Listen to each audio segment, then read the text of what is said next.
Hey guys, welcome back to another episode of Many Tribes, One Kingdom. It's your good buddy John here with today's video. And today we're going to be continuing going through the Bible and summarizing it book by book. And today we are summarizing Leviticus.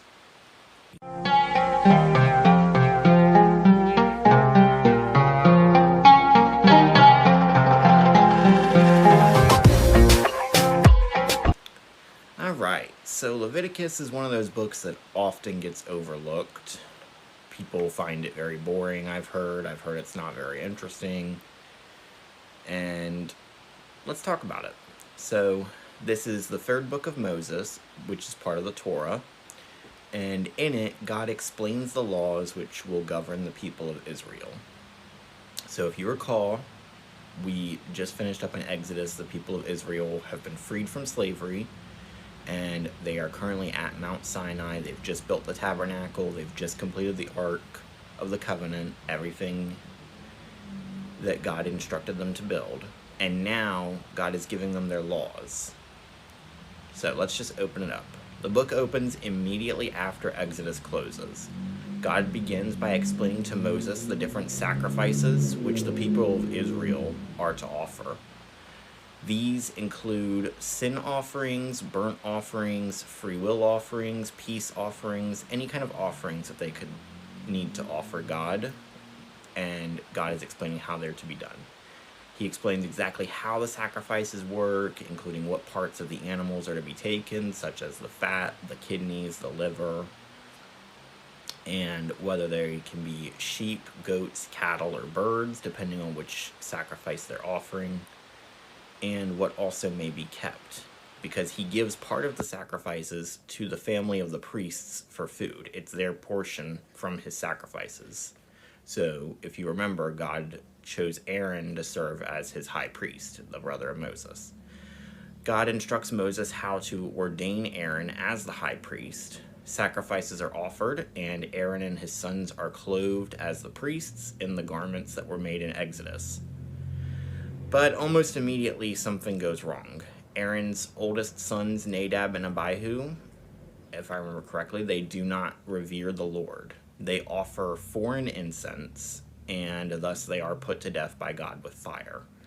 Now, what foreign incense means exactly, I'm not quite sure. It says strange fire, so it could be anything related to they just didn't show proper respect to God. They didn't take their position seriously. After this, God explains the customs of living for the people. He tells the people what animals are clean and what they can eat, and what animals should be avoided and can't be eaten. The animals that are clean are anything with a divided hoof and that chews cud for land animals, and anything with fins and scales for sea creatures. And then certain insects are clean, and then other types of things are not. Different types of birds are not clean, but different types of birds are. Anything that is considered unclean is to be avoided altogether. Even touching their bodies can make the person who touches them unclean.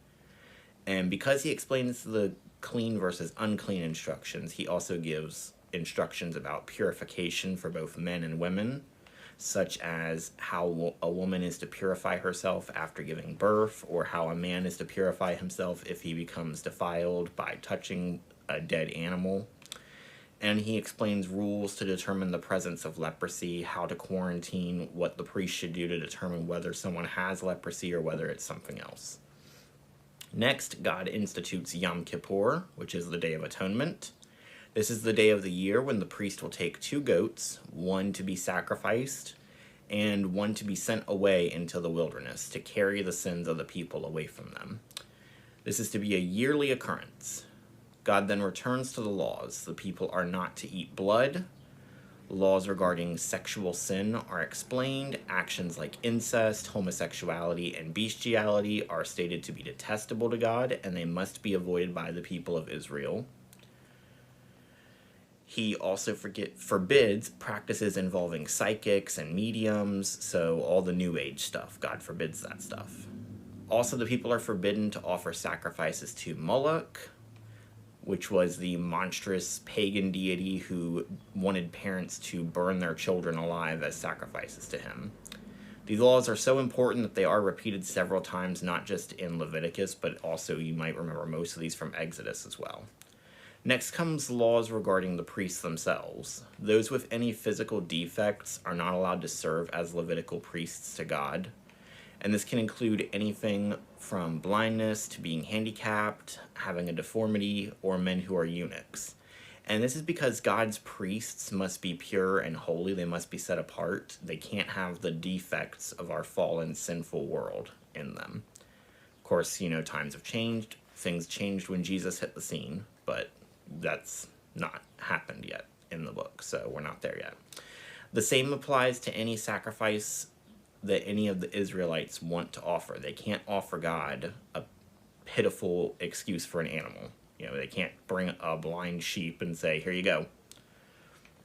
Priests are also instructed on who they can marry, who they can't marry, and on how to keep their families pure as well. For instance, if their daughters are known for sleeping around, or if their sons are known for disgracing the name of God, then they will be put to death. Which, as you remember, is exactly what happened to Aaron's two oldest sons. So you can see here that God does not show favoritism. He selected Aaron and his family, but they were still subject to the same rules. Again, he repeats that he's giving part of the sacrifices to the priests for food, but this is only for the priests. The laymen are not allowed to eat this.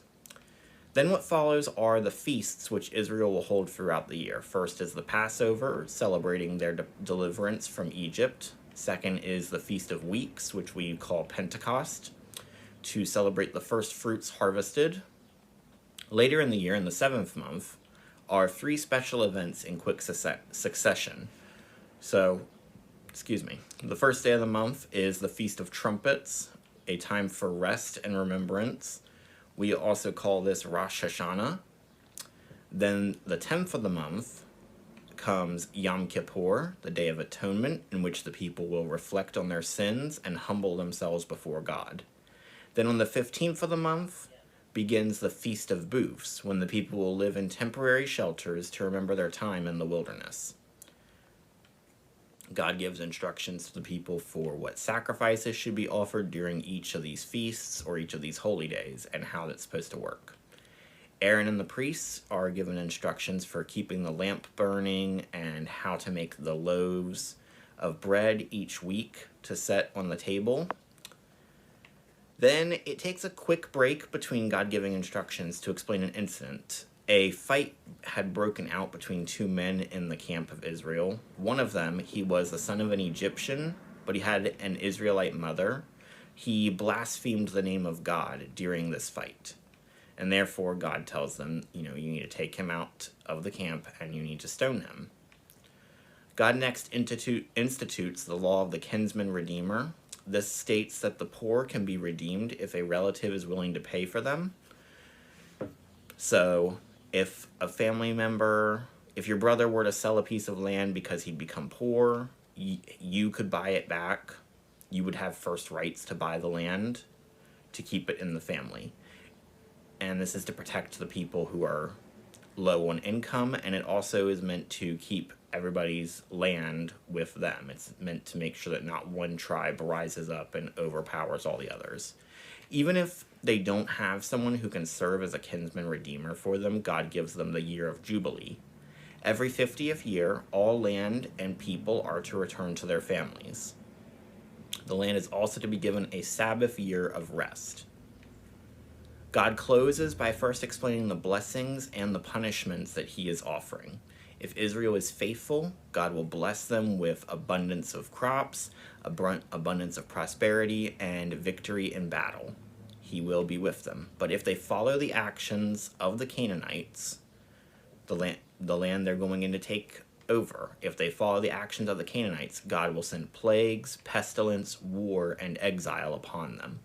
Lastly, God explains how the people are to be valued and taxed, and how the system of weighing works for silver. So they're themes of Leviticus. Wow. Leviticus is a book of laws. Here, God is explaining how the people are to live. They are entering into a special covenant with him, and they must treat it as seriously as possible. This is a serious relationship.